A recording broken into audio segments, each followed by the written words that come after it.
The girl had just taken a bite of her apple. When she turned around, she was startled. A man was standing at the door, staring straight at her. Lisa was about to ask what was going on when another heavyset guy walked in. Turns out, they were friends of her boyfriend. Her boyfriend had already guessed what was on their minds, so he casually found an excuse and slipped away. David barged into the house, and when Lisa tried to run, he shoved her against the wall. He was about to assault her, but suddenly the fat guy pushed the door open, only to join in as well. Half an hour later, Lisa's boyfriend Jack came back. He walked straight into her room, and shockingly, tried to pay her off with money. Lisa, furious, cursed him out. In response, Jack slapped her to the ground. To him, his buddies mattered more than his girlfriend. Lisa only wanted to escape, but Jack chased her down relentlessly. She ran with all her strength, while the three men came after her. To her horror, she ended up at the edge of a cliff. The men caught up, afraid she'd go to the police. Jack pretended to apologize, then called for a helicopter, but out of nowhere, he shoved Lisa off the cliff. The three of them figured she'd never survive and left without a second thought, but Lisa did survive, barely. Then she heard the roar of an engine. In pain, she dragged herself forward, and before the men could spot her from above, she hid in a blind spot against the cliff wall. When they realized she was gone, they panicked. They drove down to the bottom of the cliff, where they found bloodstains, and followed the trail to the river, only to lose her there. Determined to catch Lisa, they split up to search, leaving David to stand guard. Suddenly, Lisa surfaced from the water. She spotted the fat guy relieving himself. Quietly, she crept toward his hunting rifle. By the time he noticed, she already had it in her hands. Before long, his body was in the river, and Lisa was riding off on his motorcycle. She eventually found a cave. There she lit a fire, went through the man's bag, and managed to survive the night. The next morning, armed with weapons, Lisa set out again. Carefully, she peeked out of the cave, using binoculars to search for her enemies. Soon, she spotted David's car. She climbed to higher ground, and when David got out to refuel, she aimed the rifle at him.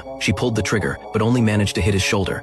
Lisa rushed to the car, but David had already fled. Following the trail of blood, she found only a single shoe. David had climbed up the mountain and tried to ambush her from behind. His hands shook as he fired, only grazing her ear. Lisa grabbed the gun and ran, David hot on her heels. She smashed a flashlight, turning it into a trap. David stepped right into it, stumbling back to his car in pain. But Lisa wasn't about to let him go. In the end, David met his fate. Jack in desperation called a helicopter. He planned to make his escape, but Lisa came after him with a gun. In the final showdown, she took Jack down too. After watching the movie, how do you feel? This film is the French thriller Revenge.